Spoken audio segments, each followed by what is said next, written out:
Boa noite, minha turma linda e amada. Estamos juntos para a nossa live de terça-feira do nosso projeto, o Renovamente. Que Deus nos abençoe. Hoje nós vamos tratar de mais um tema muito importante para o nosso coração: autoestima. Eu te convido a já ir entrando e dando o like e compartilhando com alguém que também será abençoado nessa noite, eu creio, pelo conteúdo que vamos produzir juntos aqui. Nós não temos a certeza de que a live ficará salva, eu nunca tenho essa certeza aqui no Instagram, então eu te convido a ficar atento, atenta, anotar tudo o que nós vamos falar, porque vamos construir aqui a luz da palavra de Deus. E eu vou te dar alguns textos importantes, algumas ideias interessantes que vão acrescentar muito para você. Então pegue uma caneta. Boa noite, professor Tarsis, que alegria te ter aqui. Pega uma caneta, pega o papel, vai ser legal para você anotar o que nós vamos compartilhar aqui. Tá bom? Vamos que vamos? Autoestima à luz da Bíblia. Autoestima, que é um tema tão importante. É tão difícil viver bem sem ter uma autoestima bem resolvida. E a primeira pergunta que nós que temos fé fazemos ao nos deparar com esse tema, nós que temos uma tradição cristã, é: será que de fato eu devo pensar em mim mesmo? Porque a autoestima parte de um pensar em si, de um olhar para si. E a primeira pergunta é: devo pensar em mim mesmo? Não seria um pecado isso? Não seria arrogância, vaidade? Eu não tenho que pensar exclusivamente em Deus, pensar no outro, pensar em si mesmo cabe na visão cristã, cabe no Evangelho de Cristo. E eu quero te mostrar que cabe sim. Romanos capítulo 12, versículo 2, que é o versículo chave do nosso projeto Renovamente, diz assim: não se amoldem ou não se conformem, em outras versões, ao padrão deste mundo, mas transformem-se pela renovação da sua mente, para que sejam capazes. Interessante, ó. A capacidade vem depois dessa transformação mental. Enquanto a transformação mental não acontece, você ainda é incapaz. Você se torna capaz, apto, depois que a mente é transformada. Então, não se conforme, se transforme, como? Renovando a cabeça, para ser capaz de experimentar e comprovar, não só ter uma experiência, mas ter uma vida, uma vivência profunda, a boa, agradável e perfeita vontade de Deus. Então isso acontece a partir de uma inconformação com o que o mundo apresenta e de uma renovação mental. Mas nós vamos continuar o texto. Paulo continua e no versículo 3 ele fala assim: pois pela graça que me foi dada, observe, ele reconhece que a ele foi dada uma graça, que a ele foi dada alguma coisa especial. Ele diz: pois pela graça que me foi dada, digo a todos vocês, ninguém tenha de si mesmo um conceito mais elevado do que deve ter. Olha que interessante. Ninguém tenha de si mesmo um conceito mais elevado do que deve ter. Então, cada um de nós devemos ter um conceito de nós mesmos. Mas esse conceito precisa ser bem moderado. Paulo continua: mas, pelo contrário, tenha um conceito equilibrado. Então nós temos que sim, que pensar em nós mesmos. Temos que sim, que ter um conceito, uma visão, uma estima, uma avaliação própria, uma autoavaliação, uma autoestima não elevada demais, mas equilibrada.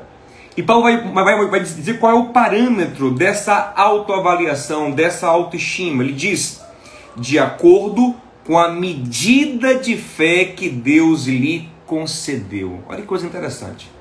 Paulo está nos dizendo que a nossa autoestima deve ser fundamentada na nossa fé, na nossa relação com Deus.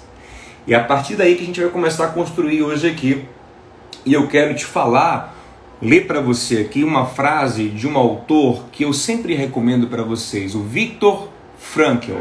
Viktor Frankl foi um neuropsiquiatra que viveu na Áustria, em Viena, nos tempos da Segunda Guerra Mundial, e por ser judeu, acabou sendo preso e passou por 4 campos de concentração diferentes. E ele escreve essa obra maravilhosa, Em Busca de Sentido, que entrou na lista das obras mais importantes do século XX, uma obra fantástica, fenomenal, onde ele conta essa experiência e lança as bases da chamada logoterapia, que para mim é uma vertente psicoterápica transformadora. E eu estou inclusive lendo uma nova obra de Frankl, nova para mim, né? Já existe há muito tempo, de Frankl já é falecido, que é A Presença Ignorada de Deus, e também quero recomendar para vocês porque eu estou gostando muito. Tem uma outra obra dele que eu já li também, que é Psicoterapia para Todos, que eu também recomendo, é muito legal. Olha o que Viktor Frankl vai falar sobre autoestima. Isso no contexto do campo de concentração. Esse é um texto que eu tirei do Em Busca de Sentido. Ele fala assim, ó: não há dúvida que o amor próprio, quando ancorado em áreas mais profundas, espirituais, não pode ser abalado pela situação do campo de concentração. Mas quantas pessoas, quantos prisioneiros possuirão um sentimento de autoestima tão bem firmado? Olha que coisa interessantíssima Frankl está nos dizendo aqui, queridos. Ele observava que no campo de concentração a autoestima das pessoas era destruída, ao passo que a sua identidade era destruída. Quando o prisioneiro chegava no campo, a primeira coisa que lhe era subtraída era o nome, que é a coisa mais básica de uma identidade. Ela perdia o nome e passava a ser identificada por um número. Você deve ter visto já isso em algum filme, em algum livro sobre os campos de concentração nazistas. Então eles eram totalmente desfigurados da sua identidade, eles perdiam a sua autoestima e então passavam a viver numa situação animalesca. Só que Frankl observa que alguns poucos indivíduos conseguem manter a sua autoestima mesmo naquela situação. São esses a quem Frankl atribui uma autoestima ancorada nos lugares mais profundos, nos lugares espirituais. Esses, Frankl está dizendo, que mantém a autoestima mesmo no campo de concentração, nada pode abalar a sua autoestima. Então a autoestima ela é muito importante e ela se tornará inabalável a partir do momento que ela estiver firmada nos lugares mais profundos do seu ser, isso é, no seu espírito. Então, voltando a Romanos 12:3, nós entendemos o que Paulo está dizendo. Cada um pense de si com moderação, de acordo com a fé que recebeu. Cada um tenha uma autoestima fundamentada em fé, fundamentada no Espírito. Vamos comigo? Eu vou te mostrar algumas coisas aqui bem interessantes para a gente resolver ou ter um caminho para resolver nossos problemas de autoestima que nos atrapalham muito em tudo na vida, para produzir, para se relacionar, para ser feliz. Vamos lá? Primeira coisa que você tem que entender sobre autoestima é que ela começa, a raiz dos problemas de autoestima estão nas chamadas questões ontológicas, que é aquelas questões profundas sobre propósitos, significados, origens, destinos, como por exemplo, de onde eu vim, para onde eu vou, para que eu existo. E a mais importante das questões ontológicas no que tange a autoestima, que é quem eu sou. E eu quero fazer para você que está me assistindo agora essa pergunta. Sem pensar muito, sem teorizar. Se eu te pergunto agora, quem você é? Você responde, eu sou o quê? Mas assim, aquilo que vem assim espontaneamente do fundo do seu coração. O que vem lá de dentro. Não quero que você pense, eu sou cidadão brasileiro, eu sou... Não. Qual é a primeira coisa que vem mais do fundo do seu coração?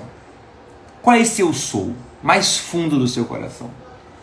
Interessante que essa questão do quem sou eu, quem eu sou, foi o que foi a primeira barreira que travou Moisés na firmeza da sua identidade, da sua autoestima, para cumprir o propósito de Deus. Lá em Êxodo 3, vemos Deus chamando Moisés para uma missão maravilhosa, transformadora, grandiosa, honrosa, gloriosa. E Moisés vai dizer a Deus no versículo 11, quem sou eu para tão grande tarefa? Quem sou eu para me apresentar a Faraó e tirar os israelitas do Egito? Quem sou eu, Senhor? Então observe que a nossa falta de confiança, de firmeza, de identidade começa nessa questão do quem sou eu. E eu vou te mostrar como Deus resolveu no coração de Moisés essa questão. Antes, eu vou propositalmente dar um pulo e para um outro ponto. Acompanhe comigo o raciocínio. Moisés, ele não ficou apenas no quem sou eu. Ele quis entender mais sobre quem o estava chamando.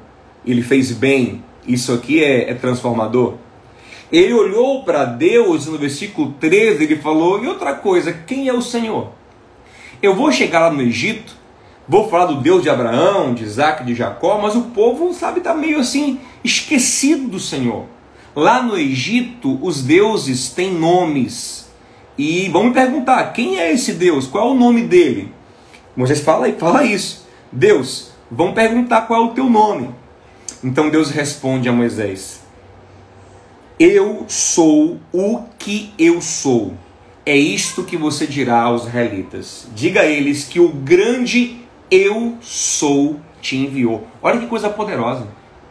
Essa expressão identitária, eu sou, ela é tão poderosa que é assim que Deus se apresenta. Deus, não podendo se limitar numa definição, ele deixa um eu sou aberto. Lógico, o nosso eu sou, ele vai ter um limite.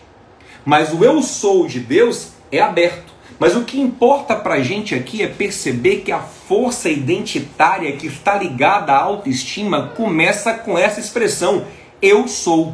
Deus para aqui.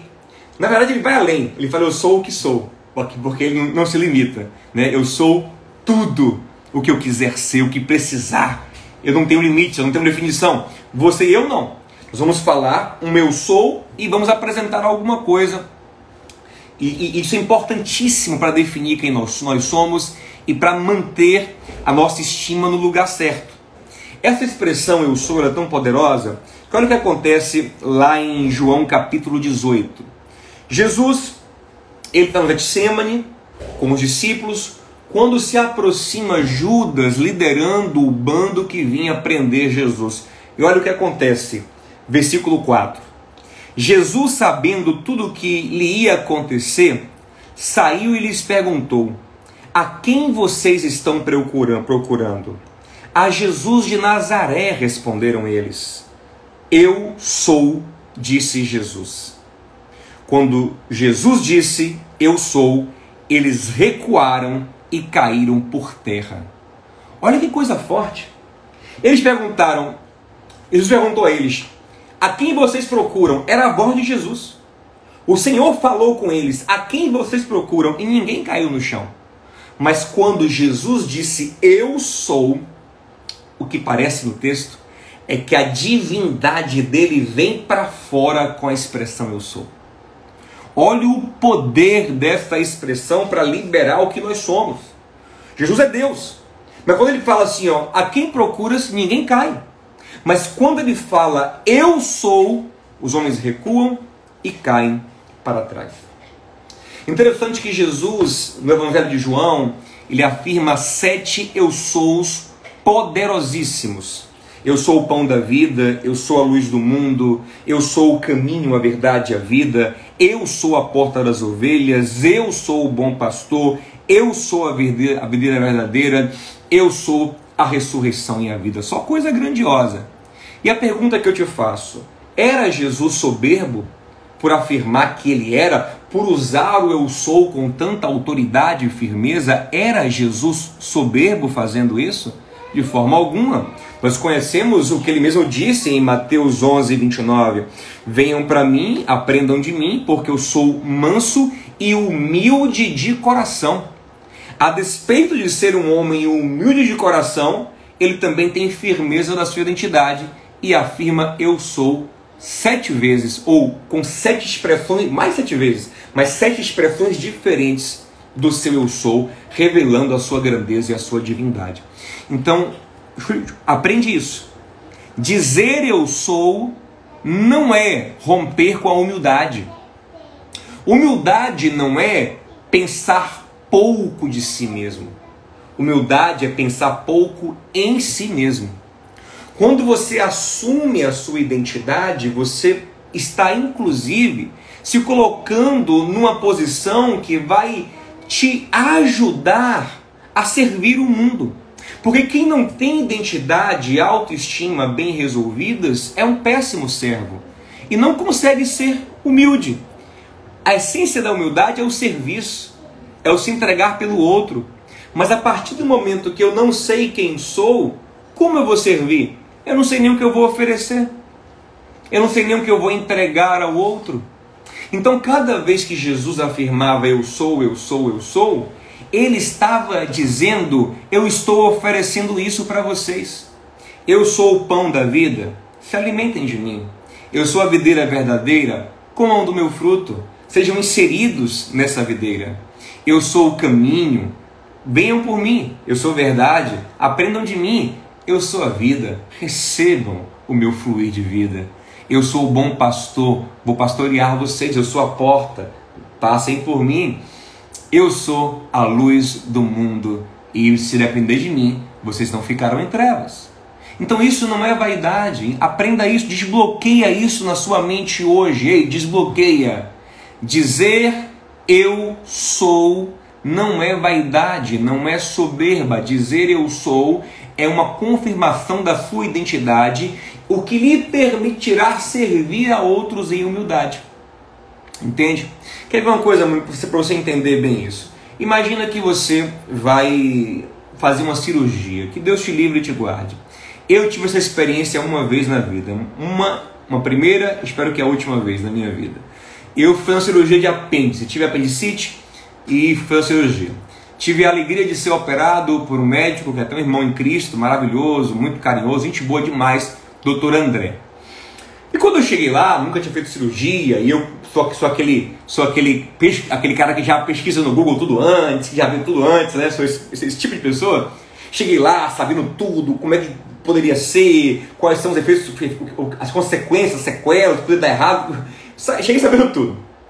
E aí comecei a conversar com o médico, o doutor André. Doutor, e aí? O senhor tem feito isso? Tem experiência nisso?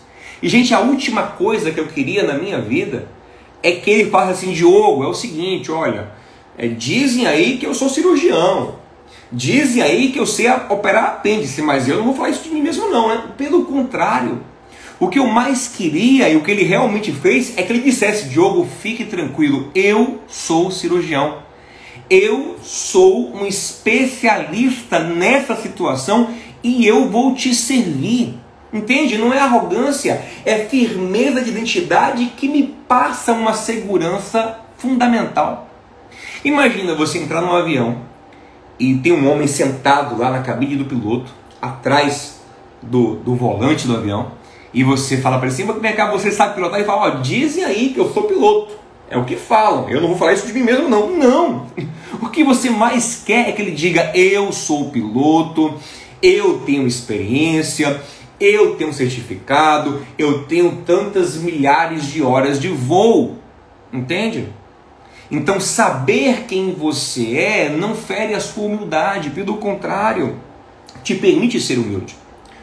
Nós temos que fugir, na verdade, é do que Paulo chama de vanglória.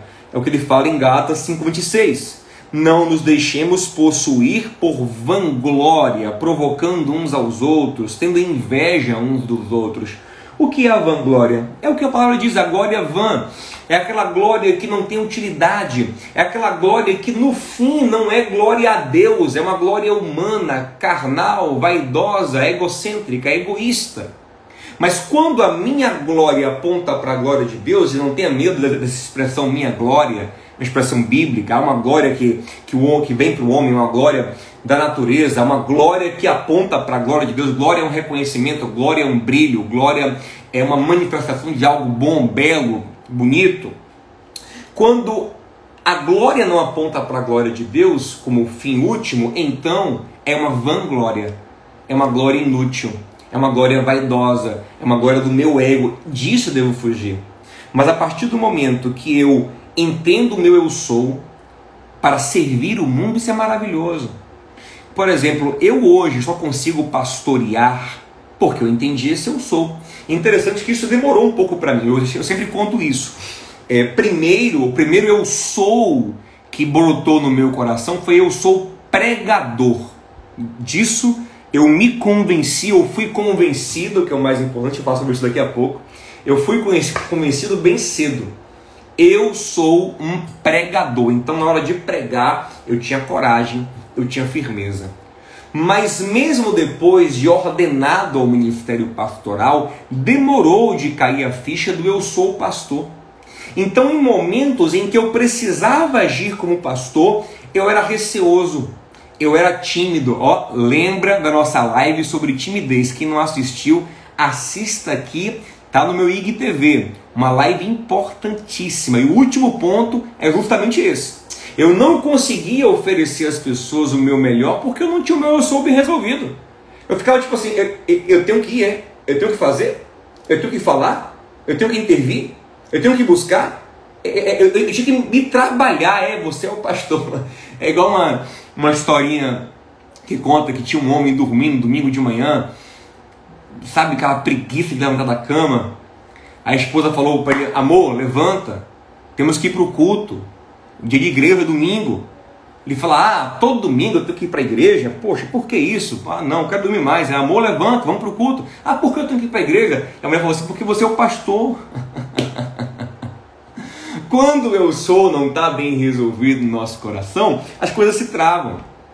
Então, a partir do momento que eu sou pastor entrou profundo, aí o pastoreio fluiu. Isso é o bem das ovelhas, é o bem de todo mundo. Então você precisa ter o seu eu sou bem resolvido pro bem do mundo. E aí eu vou te mostrar como o eu sou fluiu na vida do nosso amado apóstolo Paulo, para você entender como é que flui esse eu sou. 1 Coríntios 15, 9. Anota esse texto aí, ele é fundamental para a gente resolver a autoestima, ele é muito precioso. Olha o que Paulo diz. Antes disso, deixa eu te dar o contexto desse texto. Paulo ele tem um problema com a igreja de Coríntios. Os irmãos de Coríntios questionam muito o apóstolo Paulo. Eles não aceitam que ele seja um apóstolo de fato. Dizem que o apóstolo é Pedro, é Tiago, é João, é Filipe, é André, é Natanael, é Tomé. São aqueles que andaram com Jesus. Paulo não, Paulo é um cara que apareceu depois. Alguns questionavam a pregação de Paulo, achavam fraca, monótona, enfim, tinham várias críticas ao apóstolo Paulo. E ele, amando profundamente os coríntios, ele precisa fazer uma defesa do seu ministério para poder servir os coríntios. Você entende? É como um pai tendo que defender a sua paternidade para o bem do próprio filho. Imagina um filho que não reconhece o pai como pai. Então o pai seria arrogante de dizer: menino, eu sou seu pai. Não, é para o bem dele, para educar, para orientar, para prover, para amar aquele filho. O pai precisa afirmar aquela sua identidade. Então, olha o que Paulo vai fazer aqui nesse contexto de afirmar a sua identidade perante os coríntios. Em toda a carta ele faz isso, mas aqui ele está especialmente fazendo isso.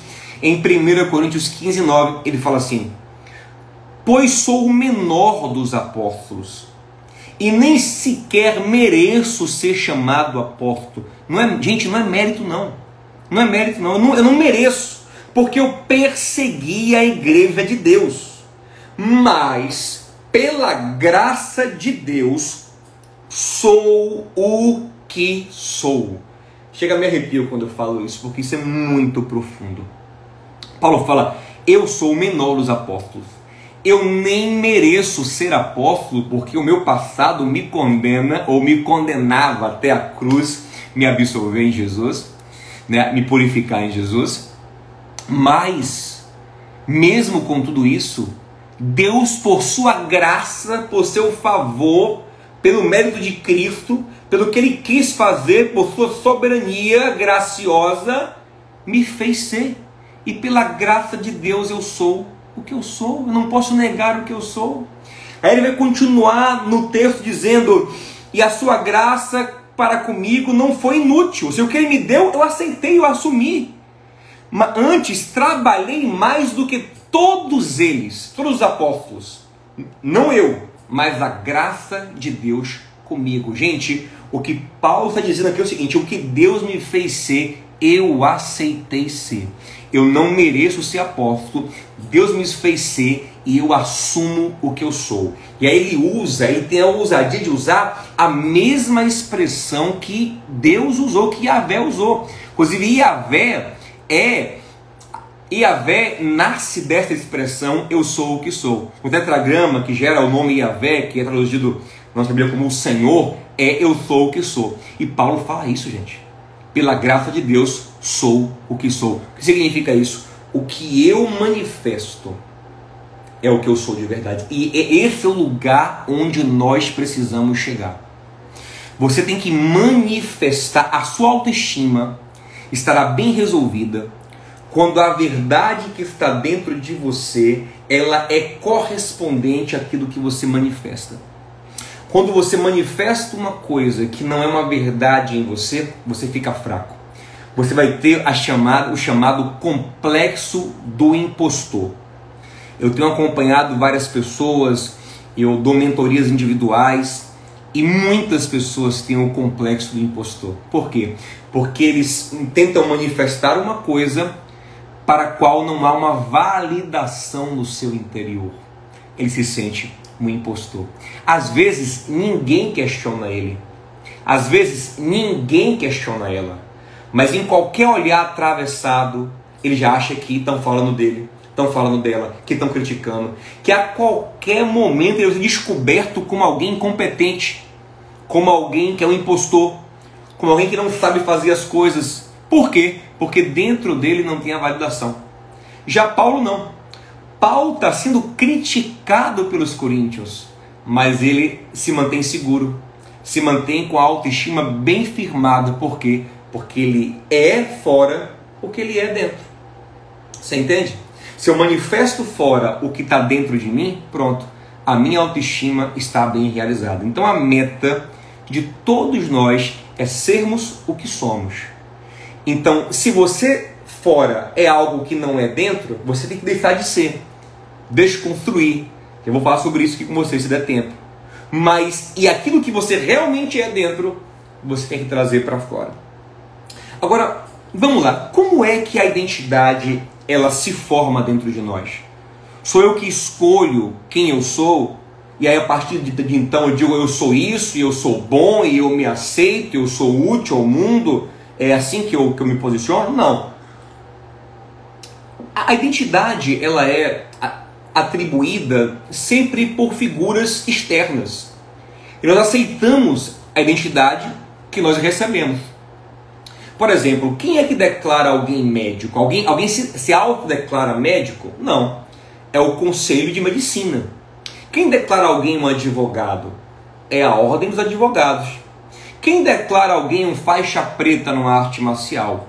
É um mestre faixa preta. Quem declara alguém um pastor?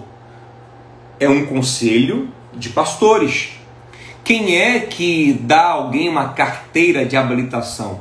É um órgão de trânsito. Então, uma autoridade declara que você é alguma coisa. Quem declarou que você era filho? Foi você que pegou um documento e foi no cartório e falou: ó, eu sou filho de fulano, me registra aí.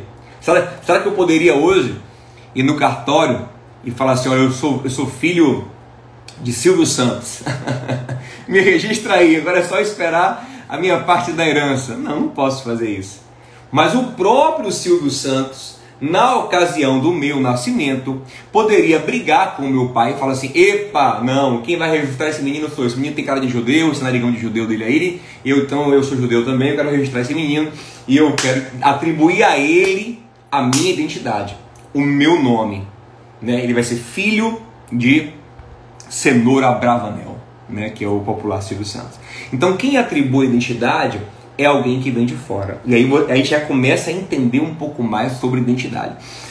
Então, olha que coisa interessante. Eu vou ler para vocês aqui, ó. Mateus 16, versículo 13. Quando Jesus... Assim, antes de ler isso aqui. Lógico que entre as autoridades que nos atribuem identidade, pai e mãe estão em primeiro lugar. Primeiro lugar. Ninguém é tão capaz nos atribuir identidade como pai e mãe. Eles são os masters nisso aí. Entretanto, eles também são os maiores deformadores de identidade em nosso coração. Se eles não tiverem sabedoria, começam a imprimir em nós uma identidade doentia que levará a uma vida sem autoestima bem encaixada. Então vamos ver aqui como Jesus mostra a sua identidade sendo construída, sendo firmada e afirmada. Mateus 16, versículo 13 diz assim: chegando Jesus à região de Cesareia de Filipe, perguntou aos seus discípulos, olha como a pergunta começa: quem os homens dizem que o Filho do Homem é? Primeiro ele quer saber quem as pessoas de fora dizem que ele é. Eles responderam: alguns dizem que você é João Batista, outros que o Senhor é Elias, e ainda outros Jeremias, e outros algum dos profetas. Agora ele puxa a pergunta para um lugar mais íntimo e mais importante. E vocês? Quem vocês dizem que eu sou? Olha a expressão eu sou. Primeiro ele pergunta, quem os de fora dizem? Ah, dizem isso, isso e aquilo. E quem vocês, o que vocês que andam comigo dizem que eu sou? Então aqui você tem que começar a aprender algo muito importante sobre identidade. A sua identidade, ela está muito mais revelada, exposta e clara e evidente nas pessoas que são íntimas, não nas pessoas que estão longe. Tanto nos elogios quanto nas críticas de quem está longe, há uma distorção, há uma distância muito grande para que você confie naquilo. Tanto o elogio quanto a crítica, ela tem que ser muito mais valorizada quando vem de quem está perto. É isso que mais importa. Esses dias eu ouvi muitos elogios e muitas críticas também nas redes sociais, porque eu dei algumas opiniões políticas. E dentre algumas coisas interessantes que foram ditas sobre mim, foi que eu seria um comunista, né? E uma coisa que eu nunca fui e não pretendo ser, mas algumas pessoas afirmaram, e ainda há quem afirme, não, Diogo é um comunista, né? Afinal de contas, a mente deles é binária e quem não é de um lado é automaticamente do outro, quem não é a favor do que eles pensam é comunista. Essa é a mente pouco inteligente de muita gente no Brasil hoje. Então, peraí, a partir do momento que várias pessoas que não me conhecem dizem que eu sou comunista, então eu vou me aceitar como comunista a partir dessa opinião distante? Não. Eu tenho que vir mais para perto.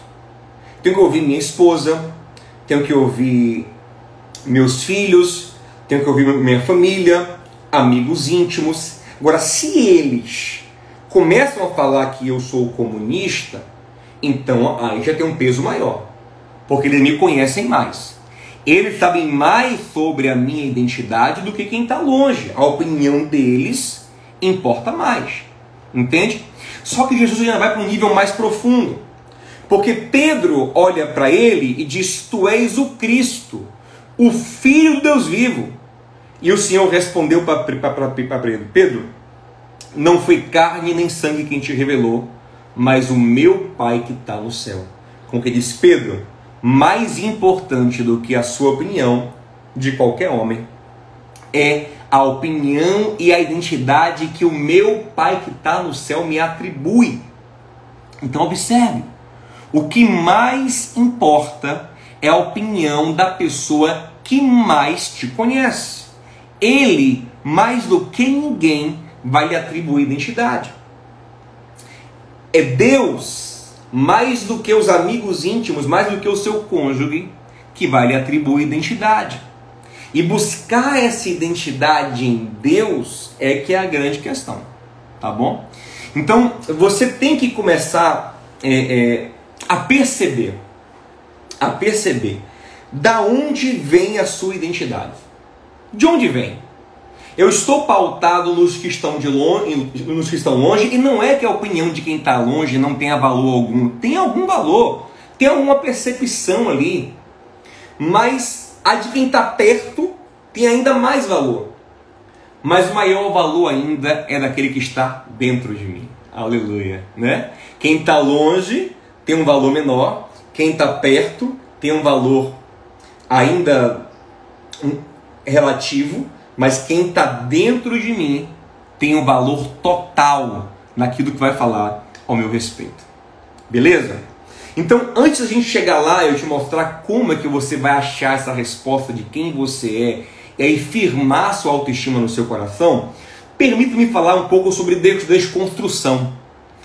O que é desconstrução? É quando você começa a perceber que você tem identidades que não são validadas por Deus em você e não correspondem à realidade e ao propósito da sua vida. E você começa a perceber que as suas principais manifestações identitárias, elas não são as melhores, elas não são as que deveriam ser prioritárias. Por exemplo, é muito interessante você conversar com alguém que é apaixonado por futebol. E é impressionante como essa pessoa muitas vezes manifesta no topo da sua identidade o eu sou tal time. Isso é muito forte, muito forte. Pode parecer uma coisa boba, mas é muito forte. A pessoa fala eu sou Bahia, eu sou Vitória, eu sou Corinthians, e é um eu sou. Se a pessoa falar assim, ó, eu torço pro Bahia, eu torço pro Vitória, eu torço pro Corinthians, já sabe que não é um torcedor tão firme assim.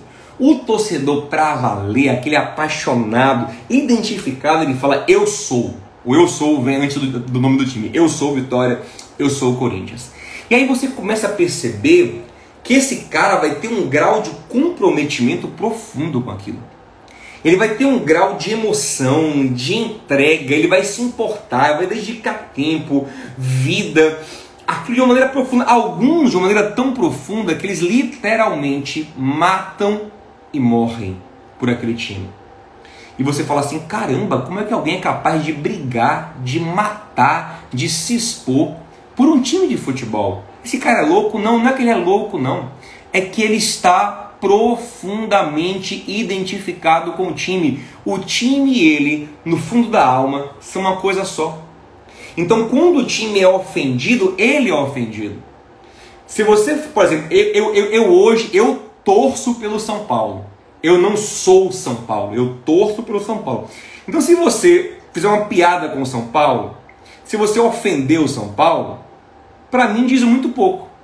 Mas se você ofender o São Paulo pro cara que tatuou no peito, eu sou tricolor, eu sou tricolor do Morumbi, eu sou trimundial, esse cara, quando você ofendeu o São Paulo, você ofendeu ele. Então é capaz de ele reagir com agressividade, porque não é uma ofensa a um time, é uma ofensa a ele, porque ele e São Paulo estão numa simbiose profunda no coração. Você entende isso? E lógico que essa é uma identidade boba, pouco produtiva, uma identidade que você pode ter alguma afeição por um time, mas ter o eu sou tal time no topo da sua cadeia de identidade, da sua estrutura identitária, é uma tolice sem fim. É uma tolice sem fim, gera muito pouco, produz muito pouco, te faz servir muito pouco ao mundo e ao propósito. Então esse é um tipo de identidade que precisa ser desconstruída. Não só essa, como muitas outras. Eu sou tal partido. Eu sou fulano de tal, que virou um ídolo para você.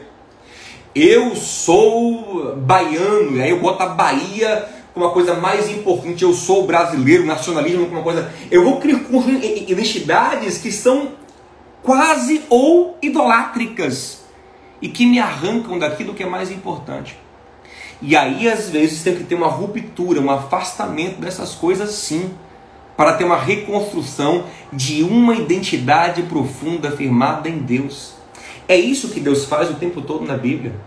Quando Deus diz a Abraão, em Gênesis 12, Abraão, sai da tua terra e da tua parentela, Deus está dizendo, Abraão, para construir o que eu tenho para construir em você, eu preciso romper com a sua antiga identidade. Te deixo construir. Tanto que o nome dele é alterado de Abrão para Abraão. Como muitos outros, quando tem um encontro com Deus, tem seus nomes alterados. Ali é uma marca de uma desconstrução para uma reconstrução a partir de novos valores, de novos princípios, de uma nova visão.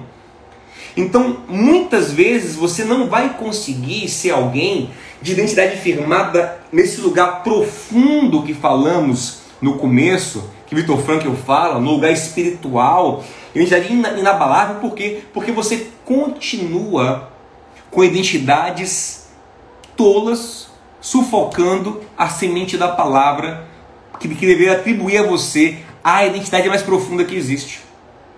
Não é isso que fala a palavra do semeador? Que em algumas pessoas o evangelho não entra fundo, porque tem pedras. As pedras impedem a semente de aprofundar. Essas pedras podem também ser interpretadas como essas estruturas de identidade das quais você não abre mão. Eu sou isso, eu sou isso. Abre mão, querido. Abre mão. Então hoje, por exemplo, vou dar meu exemplo. Hoje, eu não estou apegado ao eu sou brasileiro, não. Eu sou baiano, não. Eu sou evangélico, eu sou batista, eu sou homem, eu sou... Não. Tudo isso em mim tem um lugar, mas um lugar muito menor do que teria se eu não tivesse uma outra identidade que domina o meu coração. Você entende? Se liberte de tudo isso. Relativize. Tudo isso é pequeno. Se desapegue dessas idolatrias, desse não, eu sou fundador de tal coisa, eu sou ligado a tal instituição, eu sou... Não! Porque tudo isso é muito menor do que aquilo que Deus quer gerar no seu coração. Pastor, e coisas importantes como eu sou pai, eu sou mãe, opa, aí já tem muito mais valor. Mas ainda não é principal. Porque se o meu eu sou pai ou o meu eu sou mãe também virar a minha mais profunda identidade, o que vai acontecer? A minha tendência é uma idolatria aos meus filhos. Se o eu sou marido virar a minha mais profunda identidade, eu vou idolatrar o meu casamento. Se o eu sou a minha profissão virar a minha mais profunda identidade, então eu vou idolatrar a minha carreira. Se eu sou batista, evangélico, lírio dos vales, lírio armação, virar a minha mais profunda identidade, eu idolatrarei a instituição religiosa e a minha religião. Então nada disso pode ser a minha mais profunda identidade. O apóstolo Paulo era profundamente identificado com o judaísmo, profundamente. Ele conta em Filipenses 3,5 que ele foi circuncidado ao 8º dia, certinho, da tribo de Benjamim, verdadeiro hebreu, quanto à lei, fariseu, irrepreensível na lei, mas considerou tudo como esterco para ganhar sua mais profunda identidade em Cristo. Aleluia! Paulo desapegou de coisas profundas que ele conquistou. Então para com essa vaidade de eu sou aquilo, eu sou aquilo. Tudo isso tem um lugar na sua vida, mas não um lugar mais importante, mais essencial. Todos os outros eu sou têm que ser firmados a partir desse eu sou que eu vou te falar aqui agora. Lembre que eu comecei a live falando que Moisés travou na sua missão, porque lá em Êxodo 3:11, ele perguntou: Deus, quem sou eu para cumprir tal tarefa? Quem sou eu para ir diante de Faraó e libertar o povo de Israel? E aí olha qual é a resposta que Deus vai dar a Moisés. Êxodo 3:11. Eu vou ler para vocês aqui, ó. Moisés, porém, respondeu a Deus: quem sou eu para apresentar-me a Faraó e tirar os israelitas do Egito? Deus afirmou, olha como a resposta de Deus é. Deus afirmou: eu estarei com você. Então, qual é a resposta para esse quem eu sou de Moisés? Você é o cara que anda comigo. Essa é a sua identidade. Você é o homem que anda comigo. Moisés, a sua maior identidade é essa. Você é o homem que anda comigo. E essa passou a ser a grande identidade de Moisés. O homem que andava com Deus. O homem que falava face a face com Deus. O homem cujo rosto refletia a glória de Deus. O homem que ouvia a voz de Deus. O homem que era amigo de Deus. A partir disso, Moisés vai ser legislador, vai ser líder, juiz, vai ser um profeta, sacerdote, vai ser muitas coisas, vai ser pai. Mas tudo isso é a partir de ser o homem que anda com Deus. Então, em primeiro lugar, eu tenho que entender algo que nem a Moisés foi revelado.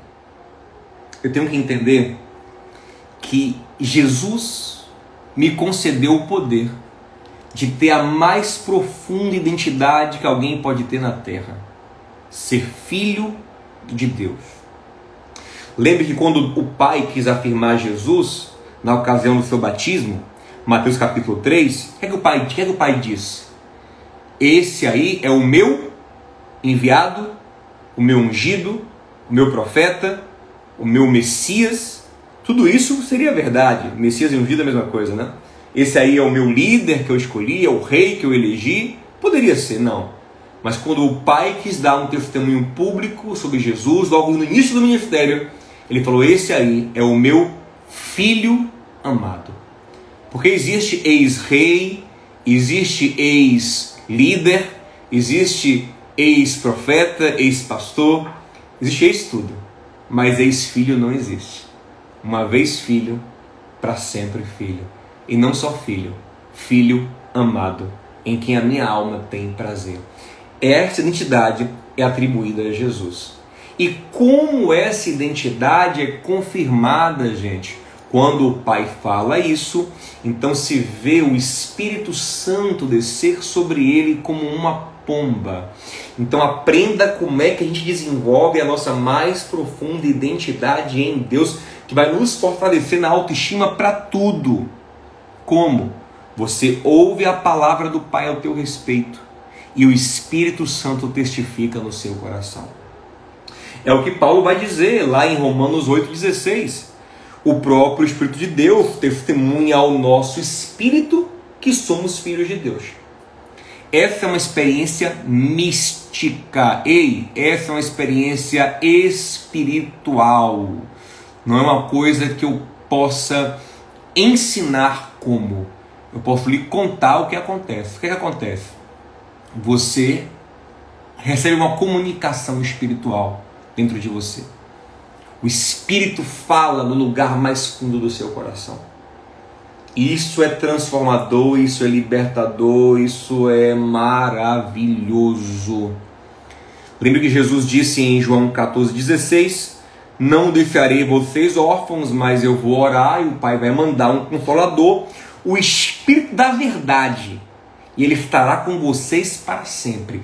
Esse Espírito comunica dentro de mim uma verdade que ninguém mais pode negar. Foi isso que mudou a minha vida. Antes dessa comunicação do Espírito Santo, gente, eu era alguém muito inseguro, muito cheio de complexos, era gago, eu era extremamente gago, eu não conseguia me comunicar bem, não conseguia expressar.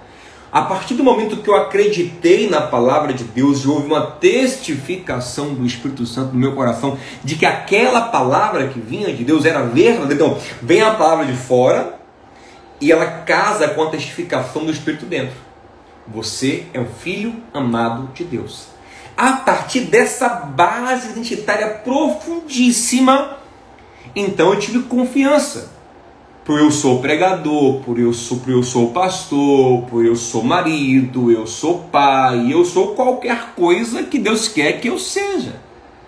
Por eu posso tudo em Cristo que me fortalece. Lógico, eu posso tudo, né? Eu posso tudo que eu quero. Eu posso passar por tudo. Eu posso lidar com tudo. A partir da consciência de Romanos 8, de que nada pode me separar do amor de Deus em Cristo. Nada pode destruir a minha identidade. É o que Frankl falou. Os nazistas destruíam a identidade de pessoas que não tinham autoestima firmada no espírito. Mas aqueles que tinham a autoestima firmada no espírito tinham uma identidade que confrontava até o nazista. Porque diante do nazista ele dizia: Deus me ama. Pode acontecer o que for. Nem altura, nem profundidade, nem o presente, nem o futuro, nem anjo, nem demônio. Nada pode abalar. Então, pastor, você está dizendo que eu preciso ter uma experiência com Deus? Sim, você precisa de duas coisas. Você precisa de Bíblia, palavra de Deus, verdadeira, genuína, o que é raro hoje em dia.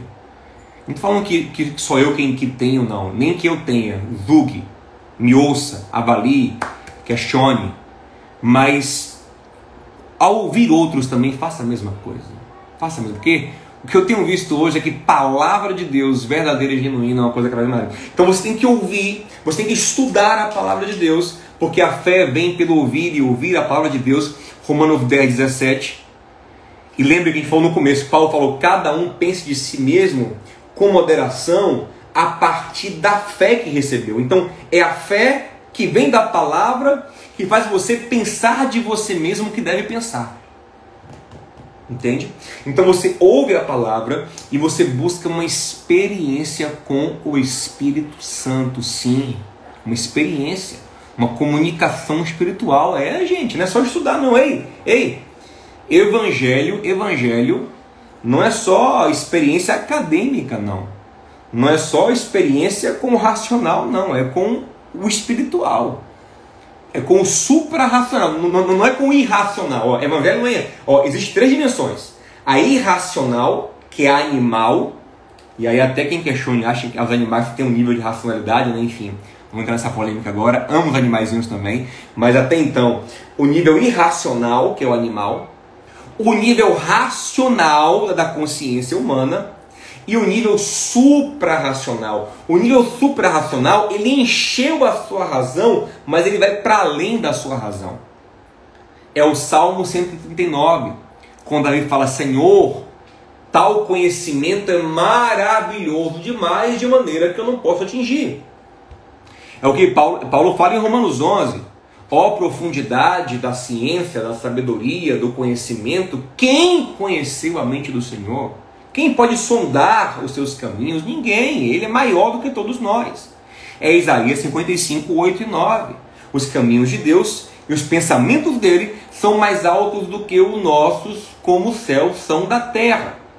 Então, uma experiência espiritual que afirmará a sua autoestima, ela não é irracional, uma coisa que você faz uma coisa louca, sem sentido, sem propósito, como eu vejo muitas pessoas vivendo, dizendo que é Deus que está lhe movendo em coisas animalescas. Não, de forma alguma. Coisas até demoníacas, de forma alguma. A experiência espiritual, ela preenche a razão, mas vai para além da razão. E ela é justificada com bons frutos. A experiência com o Espírito Santo é justificada com o que Paulo chama em Gálatas 5 de fruto do Espírito. Que é o quê? Amor, bondade, benignidade, domínio próprio, fé, mansidão, equilíbrio. Entende? A experiência verdadeira é isso. Então foi isso que começou a acontecer na minha vida. Eu era, por exemplo, muito nervoso. Eu era muito destemperado. Brigava, gritava. Todo dia eu tinha muita raiva no meu coração. A partir do momento que eu fui curado por essa experiência do amor de Deus. Deus me ama. Nossa, pode ser que várias pessoas não gostem de mim, possa ser que eu não seja aprovado por um monte de gente, Possa ser que eu tenha ficado carente em várias relações que eu vivi, mas eu tenho agora, uau, que isso de mim? Eu tenho uma certeza e uma convicção de que Deus me ama. Romanos 5,5. O amor de Deus é derramado em nosso coração. É como se fosse realmente um líquido que enche você. Você fica, que sensação gostosa. Sabe quando você ouviu de alguém que você ama, que você também é amado? Você estaria apaixonado. E a pessoa falou, eu lhe amo, você é maravilhoso, você é maravilhosa. Mas você sai assim nas nuvens, oh, que delícia, que gostoso. É essa mesma sensação que você tem, é ouvir o Espírito Santo comunicar ao seu coração que você é profundamente amado por Deus. E a partir dessa profunda identidade, tudo o que você fizer é bem feito, é forte. Você quer ser um médico? Você é um médico filho de Deus. Você é um filho de Deus, médico. Você quer ser um advogado? Você é um filho de Deus, advogado. Em tudo que você se move, você é um filho amado que está se movendo. É assim que Jesus vivia. Em todo o movimento dele, era o Filho amado de Deus se movendo. Era o Filho amado do Pai se movendo. E isso vem na confirmação da palavra e na testificação profunda do Espírito. E para encerrar já aqui, deixa eu te mostrar como é que o Espírito Santo faz isso, para você entender. Atos 4:31, fala assim, depois de orarem, tremeu o lugar em que estavam reunidos. Todos ficaram cheios do Espírito Santo e anunciavam corajosamente a palavra de Deus. O contexto aqui é o seguinte: Pedro e João curaram um coxo, no capítulo 3 de Atos. Foram e pregaram para uma multidão que se converteu no templo. Foram levados ao Sinédrio, que os repreendeu e ordenou a eles que não mais pregassem a palavra. Ameaçou eles de prender, enfim, até tirar a vida deles, se fosse o caso. Mas eles não mais pregassem o Evangelho de Cristo. Eles foram até a igreja, relataram o que aconteceu. E a igreja, em vez de se intimidar, ela orou. E quando ela orou, ela foi cheia do Espírito Santo. O Espírito testifica quem eles são. Apesar da afronta, da oposição e da crítica dos judeus, o Espírito testifica quem eles são e eles se levantam e pregam corajosamente a palavra de Deus. Atos 13:12, olha o que fala aqui. Enquanto adoravam o Senhor e jejuavam, disse o Espírito Santo, separem-me Barnabé e Saulo para a obra que os tenham chamado. Por que Saulo ele é tão ousado? Saulo que virou Paulo, é tão ousado, que pode ser chamado de Paulo, tão ousado no seu ministério. Porque ele não inventou o seu ministério. Ele ouviu do Espírito Santo. Por isso que ele fala, pela graça que me foi dada, eu sou o que sou. Então, se você tem essa base de estima, meu amigo, tudo muda. E as pessoas, elas começam a te respeitar mais. Porque elas percebem que existe algo em você que é inabalável. Porque, infelizmente, a maldade humana busca a nossa fraqueza. E os homens, quando percebem nossas fraquezas, eles, muitas vezes mal intencionados, ao invés de nos afirmar, eles batem justamente no ponto fraco a fim de demolir aquele castelozinho de identidade, para você ficar fraco, inoperante e improdutivo. Mas a partir do momento que você tem uma identidade que é inabalável, pronto.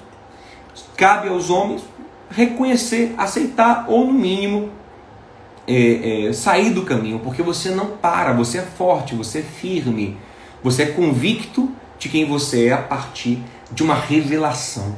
Não é uma invenção, é revelação. Você descobre quem você é em Cristo.